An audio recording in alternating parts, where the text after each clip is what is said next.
Hello friends, welcome to my channel education Odisha. तेबे एही video रे मु आपण मानक पई नै आछी जोटा कि ओटीटी रो पेपर 2 सोशल साइंस ज्योग्राफी रो आमे फर्स्ट बीट डिस्कशन करिथिले आपण मानकर ओडिशा ज्योग्राफी। तापर सेकंड बीट अछि आपण मानकर नेचुरल रिसोर्सेस बा प्राकृतिक संबल ता उपरे मु वीडियो नै आछी। तेबे चलंतु पढिबा एबे प्राकृतिक संबल कोन सेतरु केमती क्वेश्चन आछी आमे सेटा परवर्ती वीडियो रे आलोचना करिबा। वर्तमान आमे जानिबा नेचुरल रिसोर्सेस बा प्राकृतिक संबल कोन। संबल कोन देखंतु आमर विभिन्न आवश्यकता पूरण पई आमे व्यवहार करुथिबा पदार्थ गुड़िक ही संबल।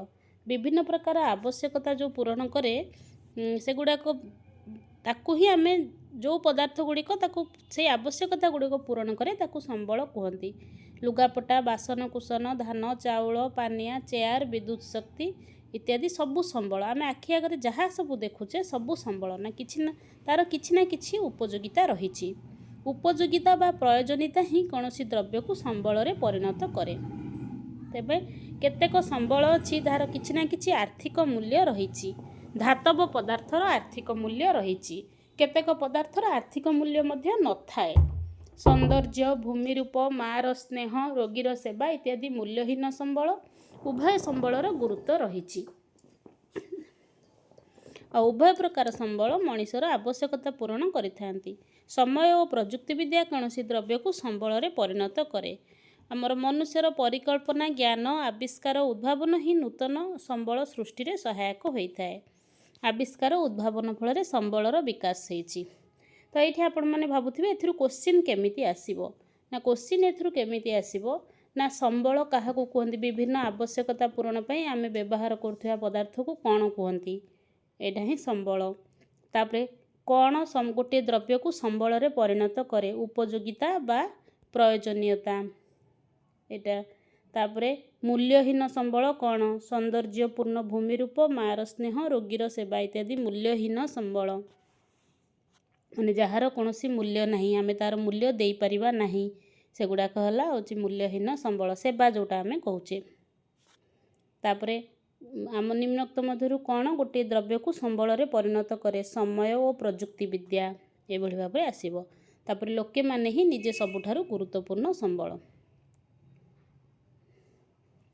तापरे आसिला संबलर प्रकार भेद। एठू इम्पोर्टेंट क्वेश्चन स्टार्ट हैला। संबल को मुख्यतः तीन भाग विभक्त कराई। प्राकृतिक, मानवकृत, मानव श्रेणीभुक्त। प्राकृतिक संबल ही सबुठु बेसी इम्पोर्टेंट। प्राकृतिक संबल क्या कहती ना प्राकृतिक परिवेश मिलुथिबा तथा आवश्यक स्थले सामान्य परिवर्तन द्वारा व्यवहार उपयोगी पदार्थ बा उपादान को प्राकृतिक संबल कहा जाए। वायु, सूर्यरश्मि, जल, मृत्तिका, खनिज पदार्थ इत्यादि प्राकृतिक संपद। आमर प्राकृतिक संपद को व्यवहार करी विभिन्न जंत्रपाति और प्रजुक्ति विद्यार आवश्यकता बढ़ी थाए। प्राकृतिक संबल को विभिन्न भागरे विभक्त करा जायछि। विकास एवं व्यवहार दृष्टि प्रकृत संबल बा एक्चुअल रिसोर्सेस, प्रच्छन्न संबल बा पोटेंशियल रिसोर्सेस। उत्पत्ति दृष्टि अजैव संबल आबायोटिक, जैव संबल बायोटिक। भरणा दृष्टि नवीकरण योग्य जोटा रेनेबल रिसोर्सेस, नवीकरण अयोग्य बा नॉन रेनेबल रिसोर्सेस। बंटन दृष्टि सर्वव्यापी संबल और स्थानीय संबल एहीपरि भाव में विभक्त करा जायछि। एहिथिरु सियोर शॉर्ट आपण गोटे क्वेश्चन पाइबे।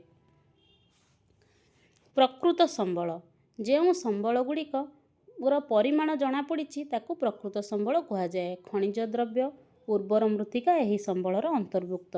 जार एक्चुअल रिसोर्सेस या कहते प्रकृत परिमाण जना पड़ी। प्रच्छन्न संबल कौन ना जार परिमाण जना पड़ी नहीं, एबे सुधा व्यवहार रे लगी नहीं, से गुड़ी को प्रच्छन्न संबल कहा जाए। लद्दाख रे थिबा यूरानियम, समुद्र जल रे द्रवीभूत थिबा विभिन्न धातव पदार्थ इत्यादि ए प्रच्छन्न संबलर अंतर्भुक्त। अजैव संबल कह कहती ना निर्जीव उपादान गुड़ी को अजैव संबल यथा शिला, मृत्तिका, खनिज द्रव्य, जल, वायु जार जीवन नहीं।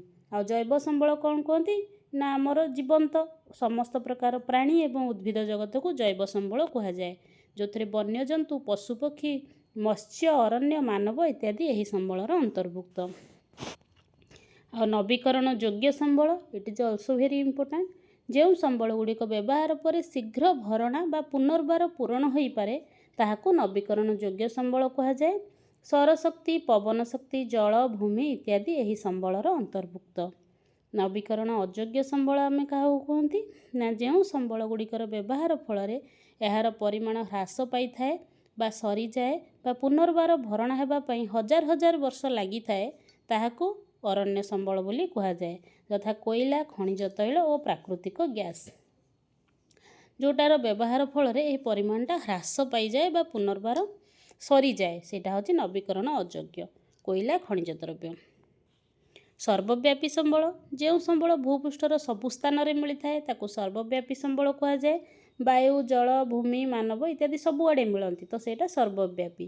ସ୍ଥାନୀୟ ସମ୍ବଳ ହେଲା ଗୋଟେ ପର୍ଟିକୁଲାର ସ୍ଥାନରେ ବା ଯେଉଁଟା ନିର୍ଦ୍ଦିଷ୍ଟ ସ୍ଥାନମାନଙ୍କରେ ମିଳିଥାଏ ତାକୁ ସ୍ଥାନୀୟ ସମ୍ବଳ କୁହାଯାଏ। ଖଣିଜ ସମ୍ପଦ, ଖଣିଜ ତୈଳ, ପ୍ରାକୃତିକ ଗ୍ୟାସ୍ ଇତ୍ୟାଦି ସ୍ଥାନୀୟ ସମ୍ବଳ। ମାନବକୃତ ସମ୍ବଳ, ଯେଉଁ ପ୍ରାକୃତିକ ସମ୍ବଳ ବ୍ୟବହାର କରି ସମ୍ବଳ ସୃଷ୍ଟି କରିହୁଏ ତାକୁ ମାନବକୃତ ସମ୍ବଳ ବୋଲି କୁହାଯାଏ। ଅଟ୍ଟାଳିକା, ସେତୁ, ରାସ୍ତାଘାଟ, ଯନ୍ତ୍ରପାତି, ଯାନବାହନ, କଳକାରଖାନା ଇତ୍ୟାଦି ମନୁଷ୍ୟକୃତ ସମ୍ବଳ। ମନୁଷ୍ୟ ଯେଉଁଗୁଡ଼ାକ ସୃଷ୍ଟି କରିଛି ପ୍ରାକୃତିକ ସମ୍ବଳକୁ ବ୍ୟବହାର କରି। ତାପରେ ମାନବ ସମ୍ବଳ, ଏଇଟା ବି କ୍ୱେଶ୍ଚିନ୍ ଆସେ। ମାନବ ସମ୍ବଳ କହିଲେ କାହାକୁ କୁହନ୍ତି? ଜନସଂଖ୍ୟା ତଥା ଲୋକମାନଙ୍କର ଶାରୀରିକ ଏବଂ ମାନସିକ ଦକ୍ଷତାକୁ ହିଁ ମାନବ ସମ୍ବଳ କୁହାଯାଏ। ମନୁଷ୍ୟ ହିଁ ନିଜେ ମାନବ ସମ୍ବଳ, କାହିଁକି ନା ମନୁଷ୍ୟ ନିଜର ଦକ୍ଷତା ଓ କାରିଗରୀ ଜ୍ଞାନ ମାଧ୍ୟମରେ ଉଭୟ ପ୍ରାକୃତିକ ଏବଂ ମାନବକୃତ ସମ୍ବଳକୁ ବିଭିନ୍ନ ଉପାୟରେ ଉପଯୋଗୀ କରୁଛି। ମାନବ ସମ୍ବଳର ପ୍ରଗତିରେ ଦେଶର ଉନ୍ନତି ହୋଇଥାଏ। ଯେଉଁ ଦେଶର ମାନବ ସମ୍ବଳ ଯେତେ ଉନ୍ନତ ସେ ଦେଶ ସେତେ ସମୃଦ୍ଧଶାଳୀ ହୋଇଥାଏ। ତାପରେ ସମ୍ବଳର ସଂରକ୍ଷଣ, ସେ ସମ୍ବଳକୁ ଆମେ କେମିତି ସଂରକ୍ଷଣ କରିବା? ସମ୍ବଳ ସଂରକ୍ଷଣ କାହାକୁ କହିବା? ନା ସମ୍ବଳର ସଯତ୍ନ ବିନିଯୋଗ, ନବୀକରଣ ପାଇଁ ଯଥେଷ୍ଟ ସମୟ ଦେବାକୁ ସମ୍ବଳ ସଂରକ୍ଷଣ କୁହାଯାଏ। ସମ୍ବଳ ସଂରକ୍ଷଣ ନହେଲେ କ'ଣ ହେବ? ନା ନବୀକରଣ ଯୋଗ୍ୟ ସମ୍ବଳ, ନବୀକରଣ ଅଯୋଗ୍ୟ ସମ୍ବଳ ପୃଥିବୀ ପୃଷ୍ଠରୁ ନିଶ୍ଚିହ୍ନ ହୋଇଯିବ। ଏଇଟା ବି ଆମେ ସମ୍ବଳର ସଂରକ୍ଷଣ କ'ଣ କ'ଣ ଉପାୟରେ କରିପାରିବା? ବ୍ୟବହାରରେ ହ୍ରାସ, ପୁନଃ ଚକ୍ରୀକରଣ, ପୁନଃ ବ୍ୟବହାର କଲେ ଆମେ ସମ୍ବଳର ସଂରକ୍ଷଣ କରିପାରିବା। ତାପରେ ଆସିଲା ଧାରଣୀୟ ବିକାଶ, ସଷ୍ଟେନେବୁଲ୍ ଡେଭଲପମେଣ୍ଟ। ବର୍ତ୍ତମାନର ଏଇଟା ଆହ୍ୱାନ ହେଲା ଧାରଣୀୟ ବିକାଶ। ଏଇଟା ଡେଫିନେସନଟା ପୁରା ଘୋଷିକି ମନେ ରଖିବେ। ସମ୍ବଳର ବିନିଯୋଗର ଆବଶ୍ୟକତା ତଥା ଆଗାମୀ ପିଢ଼ି ପାଇଁ ସେଗୁଡ଼ିକୁ ସଂରକ୍ଷଣ ମଧ୍ୟରେ ସନ୍ତୁଳନ ରକ୍ଷା କରିବାକୁ ଧାରଣୀୟ ବିକାଶ କୁହାଯାଏ। ଯେଉଁ ସମ୍ବଳ ଗୁଡ଼ିକୁ ଆମେ ଏମିତି ବ୍ୟବହାର କରିବା ଯେମିତି ଆମେ ବ୍ୟବହାର କରିବା ଆମର ଆଗାମୀ ପିଢ଼ି ତାକୁ ବ୍ୟବହାର କରିପାରିବ। ଆମେ ଏଭଳି ବ୍ୟବହାର କରିବା ଯେମିତି ଆମ ଆଗାମୀ ପିଢ଼ି ତାକୁ ବ୍ୟବହାର କରିପାରିବ। ସେମିତି ଧାରଣୀୟ ବିକାଶର କେତେଗୁଡ଼ିଏ ବିଶେଷତ୍ୱ ରହିଛି। ଦୁନିଆର ସମସ୍ତ ଜୀବଜନ୍ତୁଙ୍କ ପ୍ରତି ସମ୍ମାନ ଦେବା, ମଣିଷର ଜୀବନମାନରେ ଉନ୍ନତି ଆଣିବା, ପୃଥିବୀର ସାମର୍ଥ୍ୟ ବିବିଧତାର ସଂରକ୍ଷଣ, ପ୍ରାକୃତିକ ସମ୍ପଦର ଅବକ୍ଷୟ ଯଥାସମ୍ଭବ ହ୍ରାସ କରିବା, ପରିବେଶ ପ୍ରତି ବ୍ୟକ୍ତିଗତ ଆଭିମୁଖ୍ୟ ଏବଂ ବ୍ୟବହାରରେ ପରିବର୍ତ୍ତନ ଆଣିବା, ବିଭିନ୍ନ ଅଞ୍ଚଳବାସୀକୁ ସେମାନଙ୍କ ପରିବେଶ ପ୍ରତି ଯତ୍ନବାନ ହେବାକୁ ସକ୍ଷମ କରାଇବା। ଆଉ ସମ୍ବଳର ପରିଚାଳନା ଆମେ କେମିତି କରିବା? ନା ପ୍ରତିଟି ନବୀକରଣ ଯୋଗ୍ୟ ସମ୍ବଳ, ଧାରଣୀୟ ବ୍ୟବହାର, ଜୈବ ବିବିଧତାର ସଂରକ୍ଷଣ, ପ୍ରାକୃତିକ ପରିବେଶର ଅତି କମ୍ ବିନିଷ୍ଟିକରଣ ଇତ୍ୟାଦି ପ୍ରତି ଉପଯୁକ୍ତ ଧ୍ୟାନ ଦେବା। ତାପରେ ଏଠି ଆସିଲା ଆପଣମାନଙ୍କର ଏଠି ଜିଷ୍ଟରେ କହିଦେଉଛି ଆଉ ଥରେ ସମ୍ବଳ ମୂଲ୍ୟ ଅମୂଲ୍ୟ, ଯେଉଁଟାକି ଯେଉଁ ସମ୍ବଳର ମୂଲ୍ୟ ଅମୂଲ୍ୟ ଆମେ ପ୍ରଥମରୁ ପଢ଼ିଲେ। ତାପରେ ଇମ୍ପୋର୍ଟାଣ୍ଟ ହେଲା ପ୍ରାକୃତିକ ସମ୍ବଳ। ଆଉ ପ୍ରାକୃତିକ ସମ୍ବଳରେ ଯେଉଁ ଅଛି ପ୍ରକୃତ ସମ୍ବଳ, ପ୍ରଚ୍ଛନ୍ନ ସମ୍ବଳ, ଅଜୈବ, ଜୈବ, ନବୀକରଣ ଯୋଗ୍ୟ, ଅଯୋଗ୍ୟ, ସର୍ବବ୍ୟାପୀ, ସ୍ଥାନୀୟ। ଆର ଡେଫିନେସନ୍ ମନେ ରଖିବେ ୱିଥ୍ ଏକ୍ଜାମ୍ପଲ୍ ସହିତ ଆପଣମାନେ ମନେ ରଖିବେ। ତାପରେ ମାନବକୃତ ତ ମାନବ ଯେଉଁଟା ତିଆରି କରିଛି, ଆଉ ମାନବ ସମ୍ବଳ ହେଲା ମାନବ ନିଜେ। ତେବେ ଇଏ ଥିଲା ଆପଣମାନଙ୍କର ସମ୍ବଳ ଉପରେ ଗୋଟେ ଧାରଣା ମୁଁ ଦେଇଦେଲି। ଏଥିରୁ କେମିତି କ୍ୱେଶ୍ଚିନ୍ ଆସିବ ଆମେ ସେଇଟା ପରବର୍ତ୍ତୀ ଭିଡ଼ିଓରେ ଆଲୋଚନା କରିବା। ଭିଡ଼ିଓଟି କେମିତି ଲାଗିଲା ଲାଇକ୍ କରନ୍ତୁ। ଧନ୍ୟବାଦ। ଚ୍ୟାନେଲକୁ ସବସ୍କ୍ରାଇବ୍ କରନ୍ତୁ।